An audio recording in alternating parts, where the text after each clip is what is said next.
Bismillahirrahmanirrahim. Assalamualaikum warahmatullahi wabarakatuh.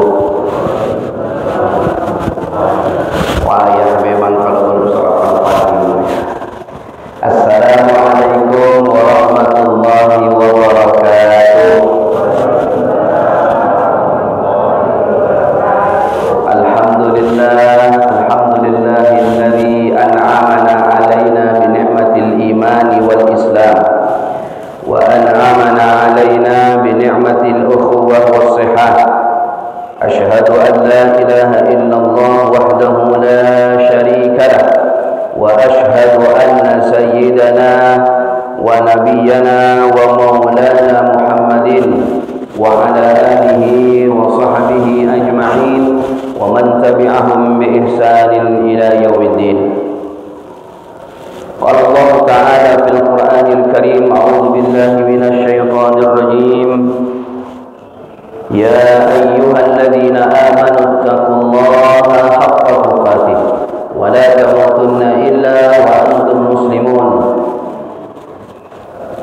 Wa qala aydan ya ayyuhalladzina amanu taqullaha wal tanzur nafsum ma qaddamat lighad wattaqullaha innallaha khabirun bima ta'malun.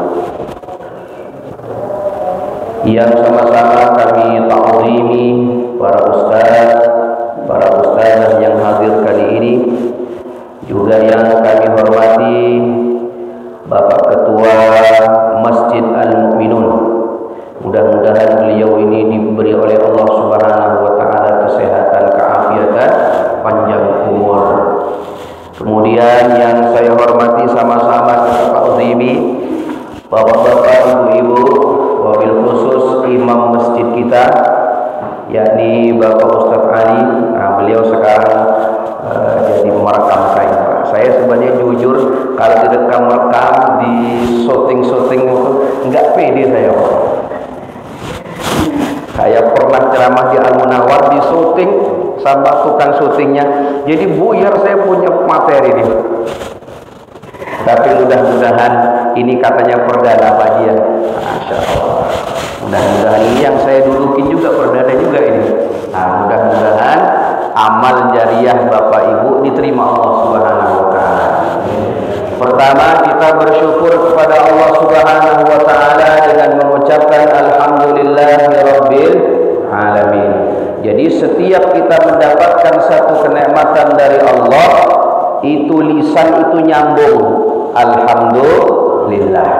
Ucapan yang paling terbaik ketika kita mensyukuri nikmat Allah, yang paling pendek adalah alhamdulillah. Segala puji bagi Allah Subhanahu wa taala. Ucapan syukur itu sama seperti orang yang ketika ada anak kecil itu dikasih duit sama orang tuanya. Jadi ketika orang tua kasih duit sama anak ini baru kita kira ya.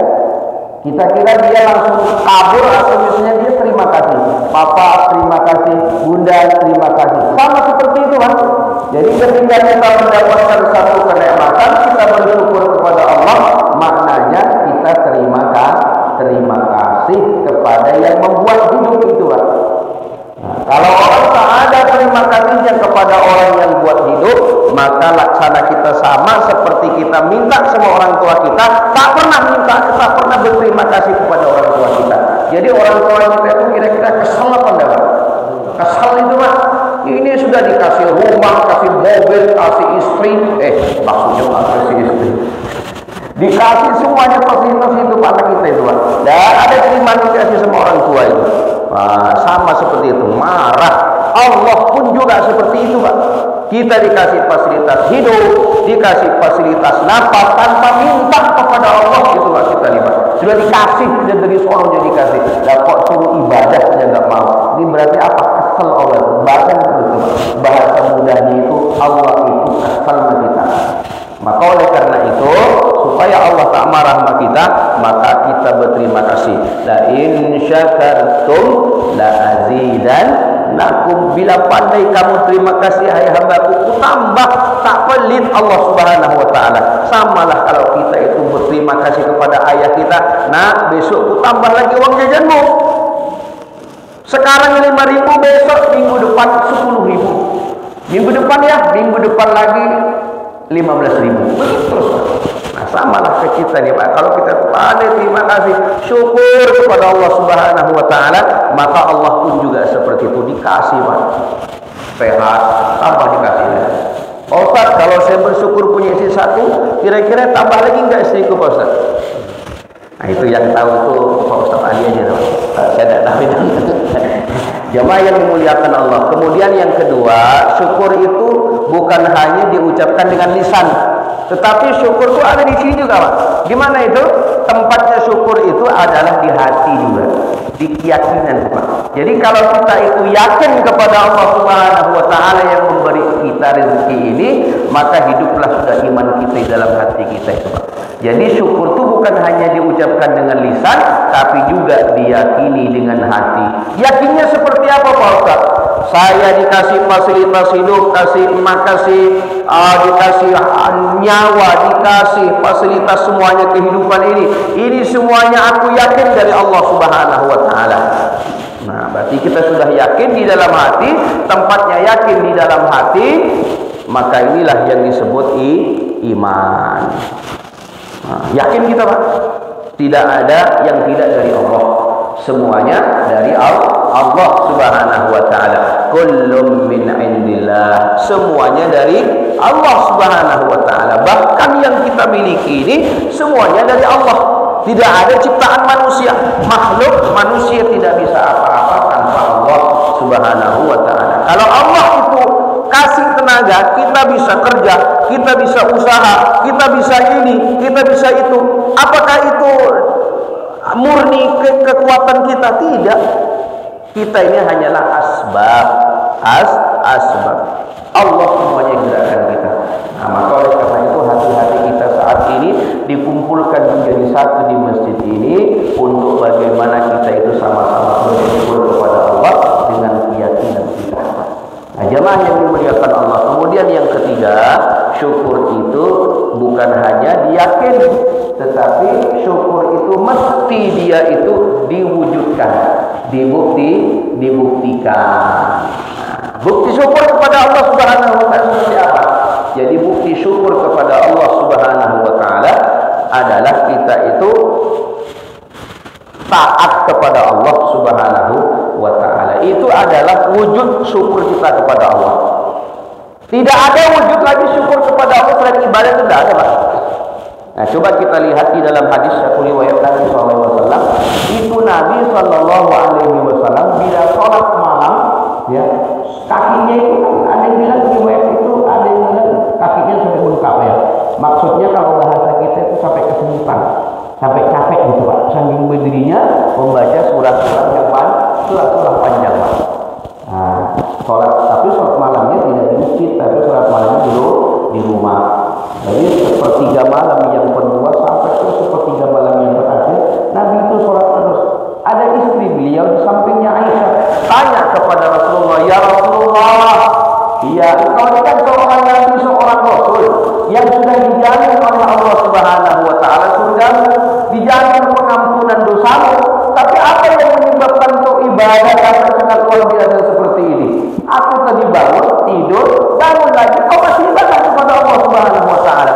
Apa yang melandasimu untuk itu beribadah sangat luar biasa ini? Apa kata Rasulullah SAW? Afala uhibbu an akuna abdan syakura. Jadi kata beliau, aku hanya ingin bersyukur kepada Allah Subhanahu wa taala. Jadi wujud rasa syukur kita itu kepada Allah apa Pak?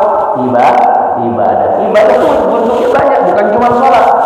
Kalau orang yang dititipi harta banyak, wujud syukurnya seperti apa Pak? Berbahagia juga. Jadi kalau orang kaya dikasih oleh Allah itu banyak hartanya Pak, bermiliar-miliaran itu Pak. Itu sebenarnya Allah ingin menguji dia itu. Kira-kira enggak ini wujud rasa syukurnya orang kaya itu seperti apa? Ya banyak berbagi itu Pak. Kalau kita nih orang misalnya orang nggak punya, ya kan? Ya rasa syukurnya dengan ibadah kepada Allah Subhanahu wa taala. Masing-masing Pak. Kalau kita orang kaya ya berzakat harta, berinfak, bersedekah, berbagi, menyediakan makanan. Alhamdulillah nih, subuh ini sudah ada makanan, Pak. Baru kita buka assalamualaikum, makanan langsung ada, Pak. Masya Allah. Mudah-mudahan ini yang menyediakan makan ini, Pak, ini mudah-mudahan pahalanya semuanya dia borong, Pak. Nah, kalau jadi imam, ini kasih rahasia imam, Pak. Makanya tadi saya disuruh imam itu monggo, saya nggak mengambil pahalanya Pak Ustaz Ali. Nah, didorong saya monggo Ustaz. Ya oke lah, dia bilang, saya yakin ini pahalanya bapak-bapak, ibu-ibu yang jamaah ini diborong semuanya sama imam pahalanya. Nah, jadi saat ini kalau hitung-hitungan pahala saya lebih banyak pahalanya, Pak. Karena aku borong semua ini, Pak. Pahalanya jamaah ini aku borong. Di imam yang borong, Pak, luar biasa, Pak. Makanya Ustaz Ali tiap hari borong pahalanya sampean, Pak. Tapi juga tidak mengurangi pahala jenengan. Maksudnya paham, Pak ya? Jadi misalnya dikasih pahala misalnya sama Allah 10, ya Pak Ali, Pak Ustaz Ali jadi imam, apakah jadi 5? Tidak. Tetap 10 jamaah yang dimuliakan Allah. Tetapi pada hakikatnya semua pahala ini beliau imamnya yang borong, Pak. Sama juga kalau kita itu menyediakan makanan nih, Ini semuanya yang borong yang punya makanan nih, Pak. Yang borong pahalanya, Pak. Masya Allah. Maka kebaikan seperti itu orang-orang yang beriman ini. Jemaah yang dimuliakan Allah Subhanahu wa taala. Lalu Pak Ustaz, apa kira-kira yang mesti harus Pak Ustaz ini bahas hari ini? Satu ayat Nabi sallallahu alaihi wasallam. Maka sebelum kita lanjut ke materi, kita berselawat kepada baginda Rasulullah sallallahu alaihi wasallam. Allahumma shalli ala sayyidina Muhammad wa ala ali sayyidina Muhammad. Saudaraku yang dimuliakan Allah Subhanahu wa taala. Satu ayat daripada surah At-Taubah, ayat yang ke-18 itu bagus tuh. Jadi salah satu ciri-ciri daripada orang-orang yang memakmurkan masjid. Jadi masjid itu subuh itu, Pak, kalau misalnya subuhnya itu sama seperti sholat Jumat, itu luar biasa, Pak. Itu orang-orang yang di luar Islam, itu iri lan meri. Takut dengan kekuatan Islam itu, Pak. Kalau sholat subuhnya sudah sama seperti sholat Jumat, Pak. Kira-kira kebayang nggak kira-kira, Pak? Kebayang nggak kira-kira di Al-Mu'minun itu sholat subuhnya seperti sholat Jumat, Pak? Masya Allah. Kebayang nggak kira-kira, Pak? Kapan itu terjadi, Pak Ustaz? Ya wallahu a'lam, mana aku tahu. Nah, ini adalah tugas kita semua nih, Pak. Mubalik sudah kasih ceramah, nggak benti-bentinya ceramah, ayo makmurkan masjid, banyak keutamaan di masjid.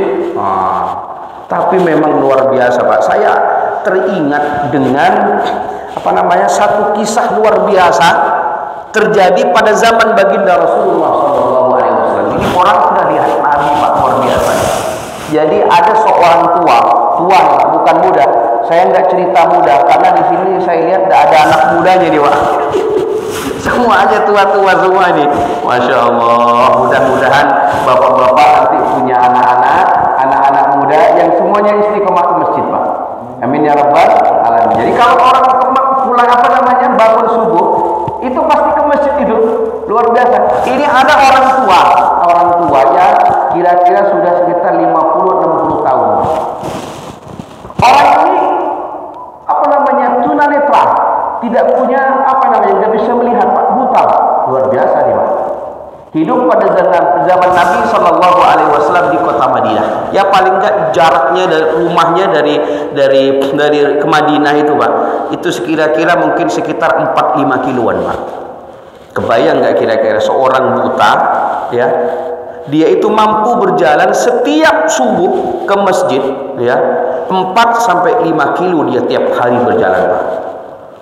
Satu saat, ini luar biasanya istiqomah ini, beliau. Satu saat ini ada makhluk Allah yang iri dan meri tadi, Pak. Iri kepada orang ini, Pak. Akhirnya apa? Satu saat beliau ini kesandung batu. Sudah berangkat dari rumah menuju masjid, kesandung batu di tengah jalan, Pak. Begitu beliau ini kesandung batu kan jatuh, kepalanya ini terhantuk dengan batu tadi, Pak. Akhirnya berdarah, Pak. Begitu berdarah, kan nggak bisa melihat Pak, buta namanya buta, nggak bisa melihat. Tiba-tiba ada seorang yang menolong dia Pak, kasih dia kain, sini Pak, saya lapkan darah sampean. Siap. Begitu sudah selesai, sampean mau kemana Pak? Apakah melanjutkan ke masjid atau pulang ke rumah lagi? Dia bilang, saya tetap mau ke masjid. Nggak usah Pak, sampean ini kan sudah luka, udah sakit, udah kena sandung batu, udah jatuh, ngapain lagi ke masjid? Ayo pulang lagi yuk, ku antar pulang sampean. Enggak, katanya, aku tetap mau ke masjid, aku tetap mau bertemu dengan Rasulullah Sallallahu Alaihi Wasallam, tak mau aku pulang lagi. Sudahlah Pak, besok kan masih ada waktu lagi, besok kan ketemu Nabi lagi. Tidak, pokoknya aku setiap subuh ini aku harus ketemu Rasulullah Sallallahu Alaihi Wasallam. Iya kah? Ya, ya sudah, diantar dia Pak. Pulangnya begitu juga Pak. Nah, kok tiba-tiba sudah hampir lupa ini sejarah ini, tiba-tiba ada orang ini yang tadi yang nolong ini Pak, selalu nolong setiap saat ini. Dia langsung didoakan sama bapak ini. Saya tanya bapak ini, sampean itu siapa? Kok baik betul sama saya? Saya kesandung batu, sampean yang ngelap darahku. Saya mau pulang, sampean yang ngantar. Aku mau ke masjid, sampean juga ngantar. Siapa kamu sebenarnya ini? Kudoakanlah mudah-mudahan kamu dapat hidayah dari Allah. Mudah-mudahan jenengan ini hidupnya bahagia dunia wal akhirat, masuk ke dalam surganya Allah Subhanahu wa taala. Doakan bagus sama Allah. Tiba-tiba hadirin muliakan Allah, sampean kata orang yang nolong tadi, sampean tidak usah nanya-nanya aku. Tidak usah pakai doakan sama aku. Sampai ini didoakan baik-baik tidak mau. Ya, sampai saya ingat tidak mau. Terus apa mau sampai? Saya tidak mau apa-apa katanya. Terus sampai tahu tidak saya? Enggak tahu katanya. Aku tidak bisa melihat sampean. Aku ini setan katanya. Hah? Setan? Kaget ini orang ini Pak. Saya iblis, saya setan. Jadi yang sengaja menyandungkan batu, kudorong memang sampean itu, kudorong badan sampean itu supaya terjatuh ke hantuk batu itu. Jadi yang menyeka saya, darah itu saya siapa? Saya juga. Terus yang antar aku pulang, saya juga. Yang datang antar ke masjid, saya juga. Terus sampean setan, saya setan katanya. Pelajaran apa yang bisa kita ambil dari sini jamaah yang muliakan Allah? Jadi ini adalah gambaran orang-orang yang istiqomah, ya. Coba seandainya nggak istiqomah orang ini tadi Pak, dia pasti hanya pulang. Sudah pulang aja sudah, aku nggak mau ke masjid lagi sudah. Jadi bapak yang pulang, yang berangkatnya dari masjid jauh-jauh Pak, nanti misalnya banyak kempes, naik motor kempes, kena apa namanya ini? Kena paku kah apa, atau misalnya sampai ada ular di tengah jalan misalnya menghalangi sambil mau ke masjid. Itu sebenarnya hakikatnya setan itu Pak. Setan yang ingin menjegal sampean supaya sampean tidak mau ke masjid Pak. Kira-kira tangguh dah imannya itu langsung pergi ke masjid. Sama juga kisahnya seperti itu tadi Pak. Datang dia ke masjidnya Allah. Jadi begitu orang ini sudah tahu dia setan, oh sampean jadi setan ya.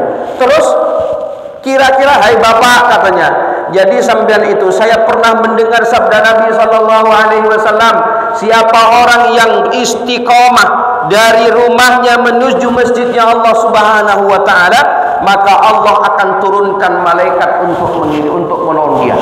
Akhirnya apa? Membacakan surat daripada itu. Apa itu?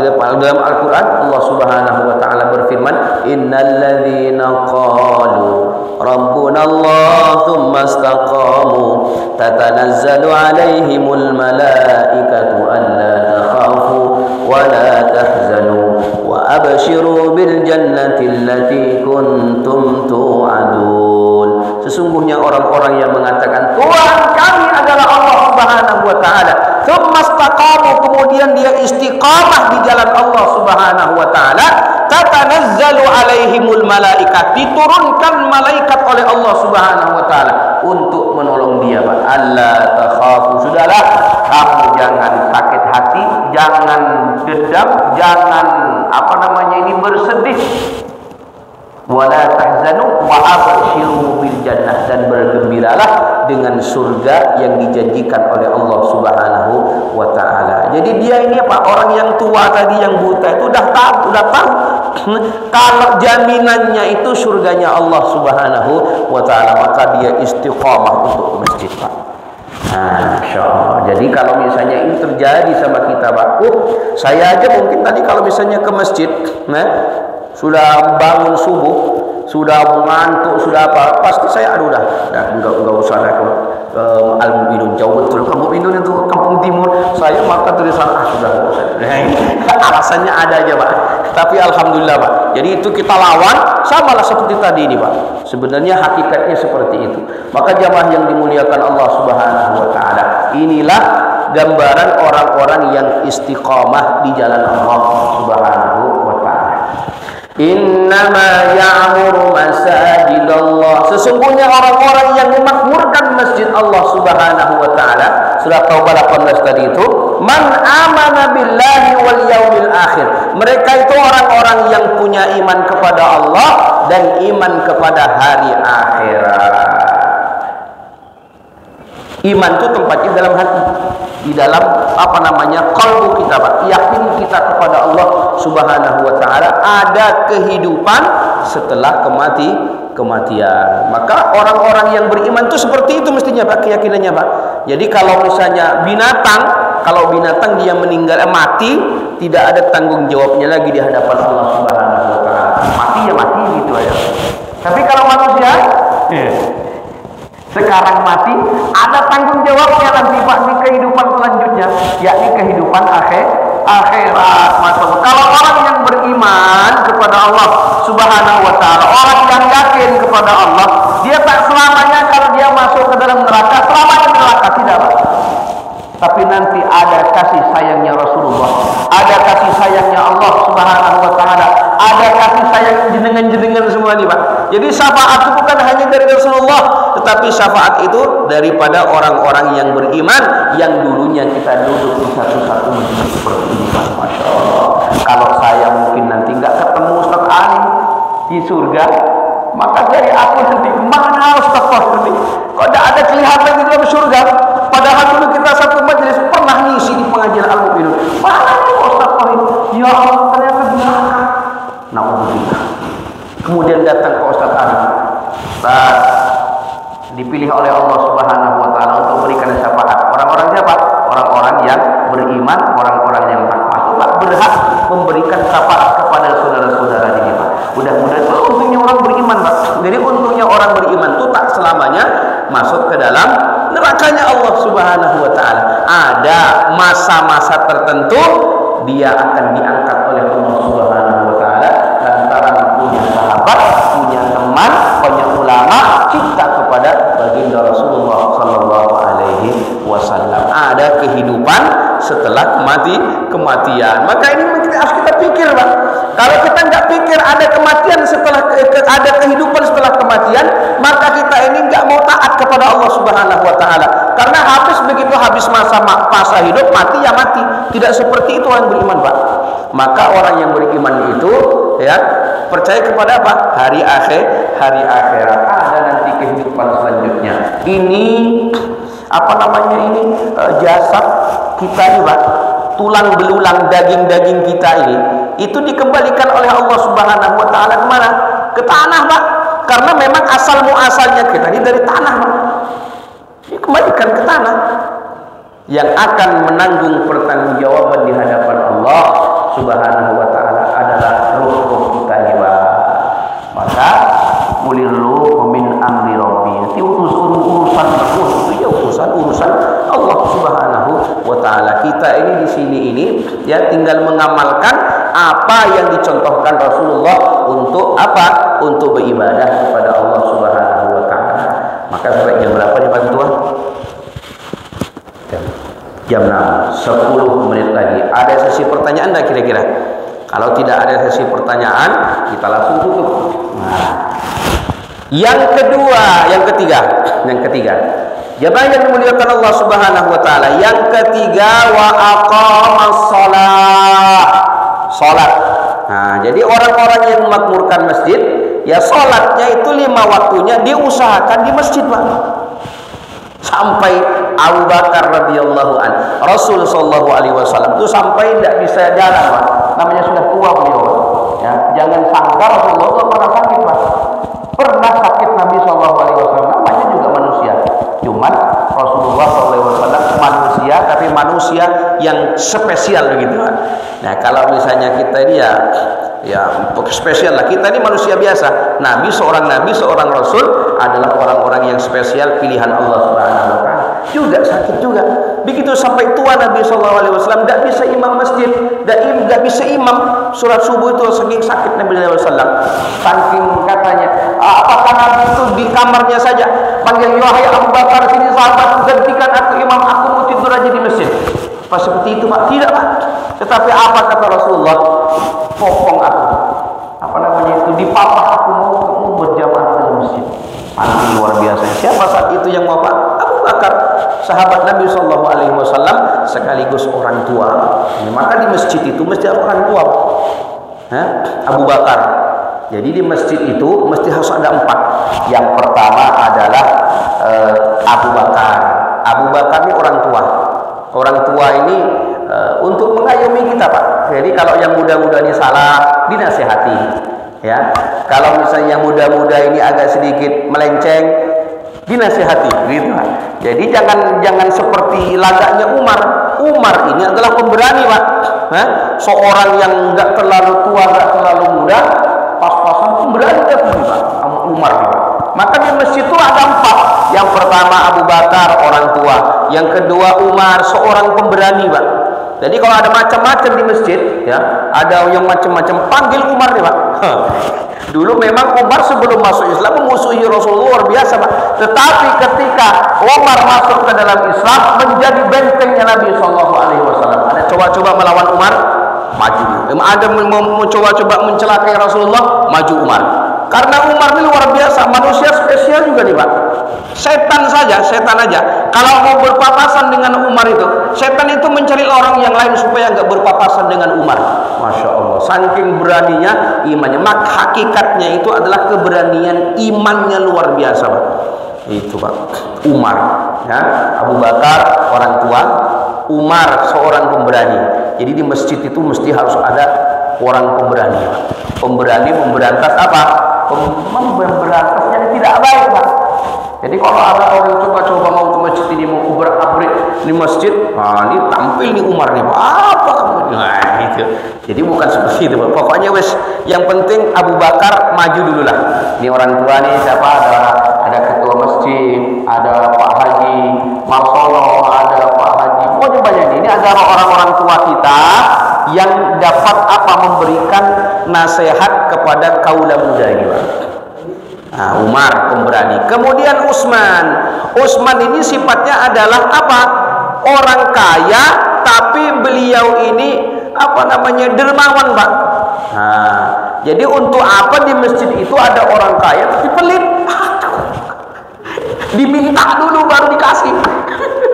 Tapi orang kaya yang macam Utsman ini, masya Allah, tanpa diminta udah dikasih, Pak. Itu luar biasanya. Karena apa? Yakin kalau dia itu memberikan sesuatu ke dalam masjid, dibalas oleh Allah Subhanahu wa taala jauh lebih baik, lebih luar biasa daripada apa yang dia dikasih. Luar biasa Utsman ini, Pak. Jadi Utsman ini enggak main-main, Pak.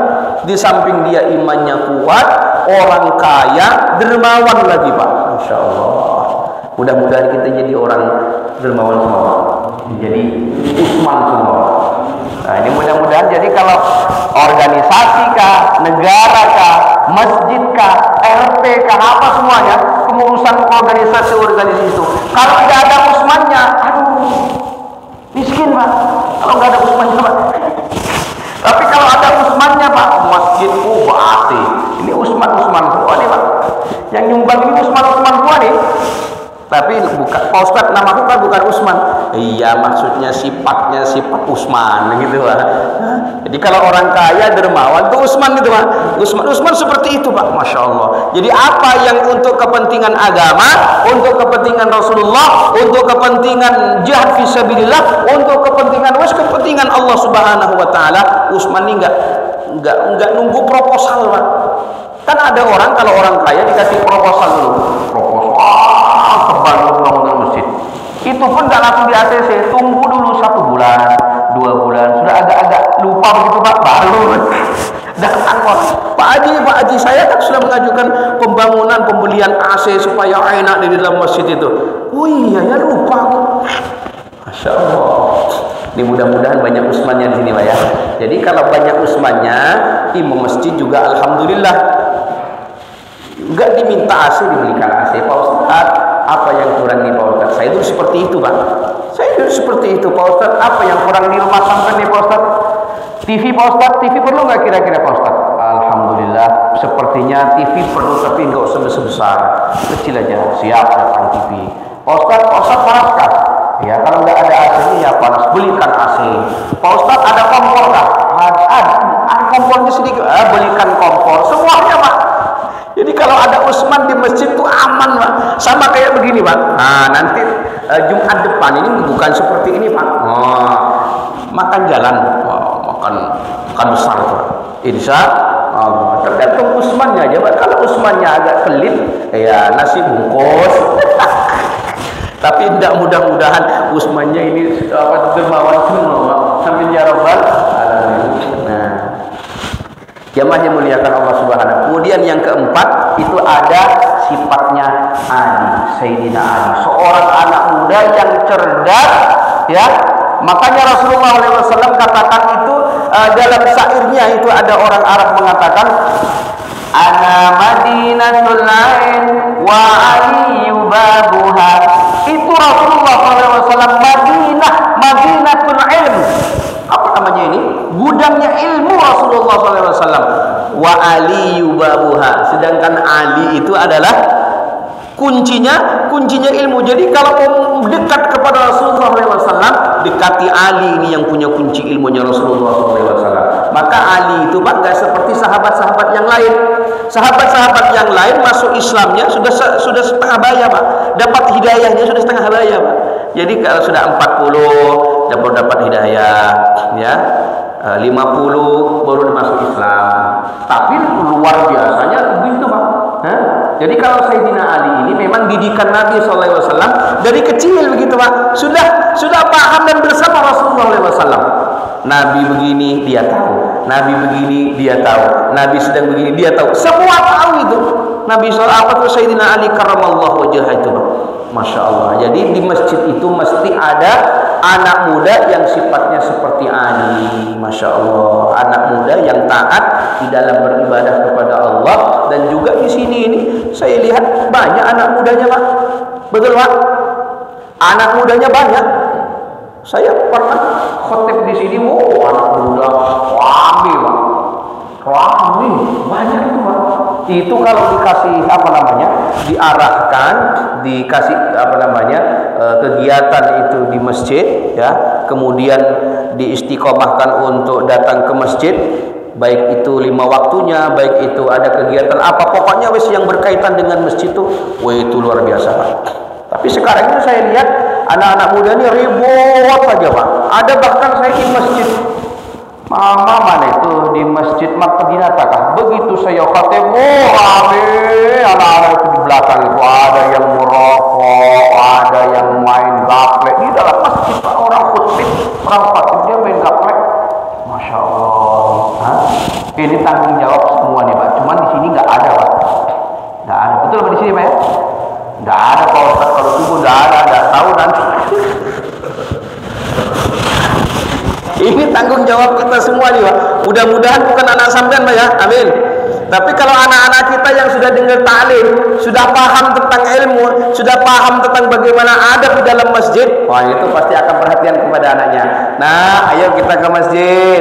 Nanti di masjid tahu dah nanti. Di masjid itu ada nasi kuning, ada ini, ada itu. Ini anak-anak luar biasa Pak. Jadi kalau anak-anak kita nggak diarahkan, anak-anak kita ini dibiarkan begitu saja, ya nggak terkoordinir dengan baik.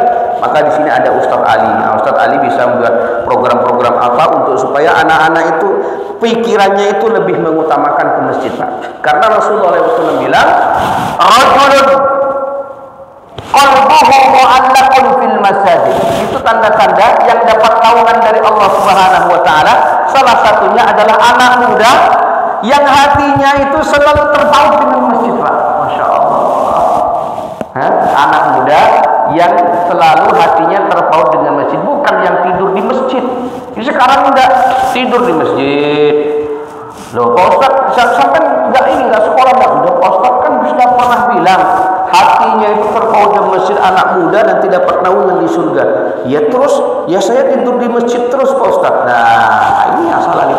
Maksudnya itu ada kegiatan di masjid dia ikut, ada taklim di masjid dia ikut, suruh bersih-bersih masjid, kemudian jaga waktu masjid, dijaga waktu masjid. Begitu, itu namanya terpaut hatinya dengan masjid. Insya Allah tidak ada itu yang apa itu, yang sulit kehidupannya kalau hatinya itu terpaut dengan masjid, Pak.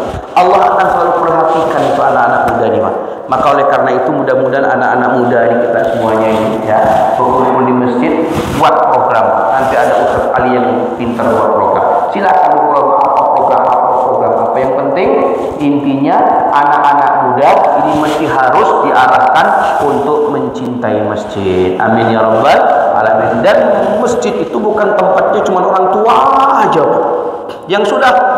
Yang sudah sebentar lagi mau mati. Di masjid saya lihat tempat orang tua aja, Pak. Tapi kalau di sini alhamdulillah, Pak ya, rasa-rasanya masih muda, Pak ya. Jadi rasa-rasanya masih muda itu kalau kita senang senyum, senang guyon, itu rasa-rasa muda tuh, Pak.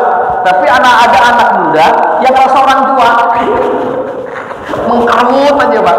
Tidak mau guyon, tidak mau senyum apa, sama orang mengkerut aja mukanya. Ini anak muda rasa orang tua. Tapi kalau kita nih, Pak, orang tua rasa anak muda. Amin ya rabbal alamin. Terima kasih, kita berdoa kepada Allah Subhanahu wa taala. Al-Fatihah. A'udzubillahi minasyaitonir rajim. Alhamdulillahirabbil alamin arrahmanir rahim maliki yaumiddin. Iyyaka na'budu